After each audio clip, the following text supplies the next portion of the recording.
Welcome to सखीमध्ये सर्वांचे खूप खूप स्वागत आहे. वर्षभरासाठी लागणारा साठवणीतला मसाला. आपल्या प्रत्येकाच्या घरामध्ये ही रेसिपी फक्त आणि फक्त वर्षातून एकदाच बनते. मसाला खूप टेस्टी आणि खमंग व्हावा यासाठी आपण खूप कसरत आणि खूप मेहनत घेतो. अशीच मेहनत मीही घेतली होती. माझा मसाला खूप छान झाला. तुमच्यासोबत रेसिपी शेअर करत आहे. सर्वात प्रथम या ठिकाणी मी अर्धा किलो जे आहे ते हळकुंड घेतलं आहे. हे जे हळकुंड आहे ते मी बाजारातून आणलं आहे आणि हे ओलं हळकुंड आहे.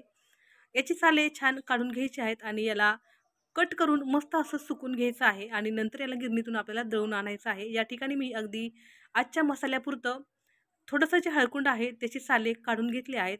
1 किलोचा मसाला जो आहे त्याचे प्रमाण आणि त्याची प्रोसेस मी तुम्हाला ह्या व्हिडिओमध्ये दाखवत आहे.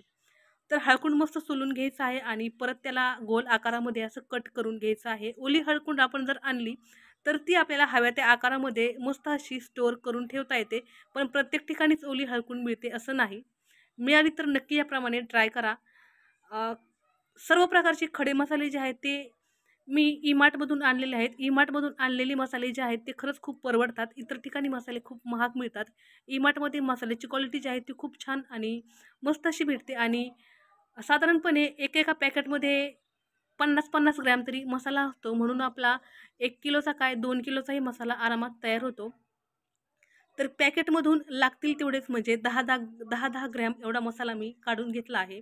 मसाल्यामध्ये मोठी विलायची, छोटी विलायची, जावित्री, दालचिनी, शहाजिरे, काळी मिरी, दगडफूल, चक्रीफूल, खसखस, त्यानंतर लवंगा आणि छोटी आणि मोठी विलायची असे पदार्थ मी घेतलेले आहेत. 1 किलो माझी मिरची आहे आणि त्यासाठी मी हे सर्व पदार्थ जे आहेत हे 50 50 ग्रॅमचे पॅकेट आणले होते. त्यापैकी मी 10-10 तोळे हे सगळं काही घेतलेलं आहे.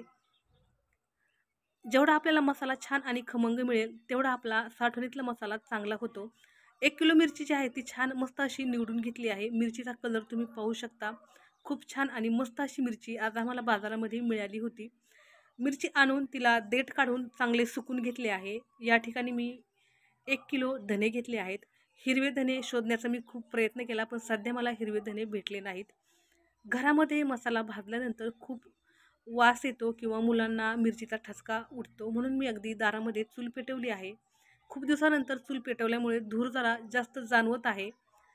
पण चुलीवर मसाला भाजून घेतला की खमंग असा मसाला होतो असं सर्व म्हणतात. म्हणून मी हलकंसं पॅन गरम केलं आहे.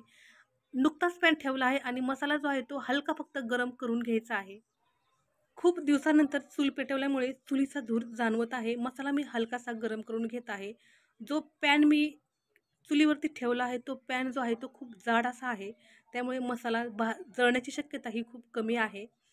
शक्यतो मसाला भाजताना मोकळ्या ठिकाणी मसाला भाजावा असं मला तरी वाटतं, पण प्रत्येक ठिकाणीच मोकळी जागा असेल असं नाही. अगदी थोड्या थोड्या मंद आचेवरती हा मसाला हलकासा आपल्याला 1 मिनिटभर फक्त हलवून घ्यायचा आहे.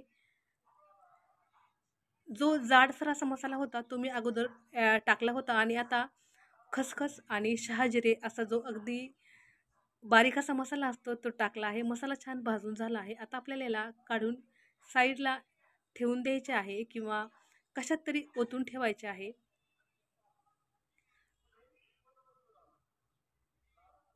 या ठिकाणी मी एक काळा टब घेतला आहे. या टबमध्ये मी सर्व मसाला ओतून ठेवणार आहे. आता आपल्याला छानपैकी मस्त असे धने भाजून घ्यायचे आहेत.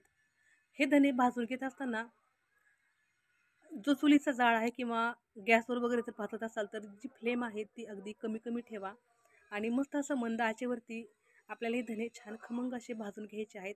धने भाजत असताना एक खूप छान आणि खमंग असा वास येतो. 1 किलो लाल मिरचीसाठी मी अर्धा किलो धने वापरले आहेत. धने भाजण्याच्या अगोदर स्वच्छ निवडून घेतलेले आहेत. आता सर्व धने भाजून झाले आहेत. आता वेळ आहे मिरची भाजून घेण्याची. मिरची भाजत असताना खूप सारा ठसका उठतो, म्हणून मी मसाला जो आहे तो बाहेर चुलीवर चूल पेटवून भाजत आहे. घरामध्येही खूप ठसका उठला जातो, म्हणून आपल्याला शक्यतो घरामध्ये मुलं वगैरे लहान मुलं नसतानाच मसाला भाजून घ्यायचा आहे. थोडं थोडं हलवत राहिलं की मिरची अगदी पटकन भाजली जाते. भाजलेली मिरची जी आहे ती टपमध्ये टाकून घेत आहे आणि राहिलेली जी मिरची आहे ती परत परत भाजत आहे. 1 किलोचा मसाला भाजण्यासाठी साधारणपणे आपल्याला 20 मिनिटाचा तरी वेळ जातोच. आता मिरची ही छान भाजून झाली आहे. थोडेसे तीळ भाजून घेऊयात. या ठिकाणी मी तीळ अंदाजेच टाकले आहेत, तरीही साधारणपणे 150 ग्रॅम एवढे तरी आपले तीळ असतील. मस्त असे हे तीळ मंद आचेवरती भाजून घ्यायचे आहेत. सर्व मसाला जो आहे तो खमंग असा भाजला गेला पाहिजे. जेवढा मसाला खमंग भाजला जाईल तेवढा मसाला टेस्टी होतो. आता हलकंसं तेल यामध्ये ॲड केलं आहे आणि हळद जी आहे ती आपल्याला हलकीशी भाजून घ्यायची आहे. हळद ही अगदी मंद आचेवरती भाजायची आहे आणि साधारणपणे 1 तास ती तशीच पॅनमध्ये ठेवून द्यायची आहे. म्हणजे ती अगदी कुरकुरीत आणि कडकडीत होते आणि मसाल्यामध्ये सहजरित्या ती अ, कुटली जाते. आता या ठिकाणी मसाला जो आहे तो छानपैकी थंड झालेला आहे. थंड झालेला हा मसाला जो आहे तो एका पन्नीमध्ये किंवा एका बॅगमध्ये बांधायचा आहे आणि कुटण्यासाठी द्यायचा आहे. आपण जेव्हा मिरची भाजून घेतो तेव्हा मिरचीला शाईन जी आहे ती खूप छान अशी येते. खूप असा लालसर जो कलर आहे तो छान असा वाटत आहे. मी जेव्हा 6:30 वाजले तेव्हा मी मसाला भाजण्यासाठी सुरुवात केली होती. आता मसाला खूप मस्त असा थंड झाला आहे. एकदा मी मसाला छान हलवून घेत आहे आणि हा जो मसाला आहे तो आपल्याला कॅरी बॅगमध्ये भरून कुटण्यासाठी द्यायचा आहे. कुटण्यासाठी मसाला देण्यापूर्वी तो मसाला पूर्णपणे थंड झाला आहे की नाही हे एकदा नक्की चेक करायचं आहे आणि मगच मसाला कुटण्यासाठी द्यायचा आहे. मी त्या दिवशी 2.5 किलो मसाला भाजला होता. 1.5 किलोची ऑर्डर होती आणि 1 किलो हा मसाला मी घरी ठेवला होता. दोन्ही मसाले सोबत भाजून घेतले होते. ज्यांची ऑर्डर होती त्यांना 1.5 किलोचा मसाला त्यांच्या अगदी घरपोच झाला आणि 1 किलोचा हा मसाला मी माझ्या एका चिनी मातीच्या बरणीमध्ये भरून ठेवत आहे. चिनी मातीच्या बरणीमध्ये भरून ठेवलेला मसाला अगदी छान वर्षभर राहतो. डिस्क्रिप्शनमध्ये मी माझा नंबर देत आहे. कोणाला तर मसाल्याची ऑर्डर असेल तर नक्की सांगा. अ, मसाला तयार करून झाल्यापासून नेहमी मी ह्याच मसाल्याची भाजी करते. भाजी खूप छान, खूप खमंग आणि मस्त अशी होते. मसाला स्टोअर करताना ज्या भांड्यामध्ये आपण मसाला स्टोअर केला आहे त्याला वरून कपड्याने बांधायला विसरू नका. म्हणजेही मसाला खूप छान आणि मस्त असा राहतो.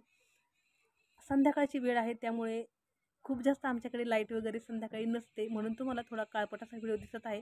पण मसाला खूप छान आणि सुंदर असा झाला आहे.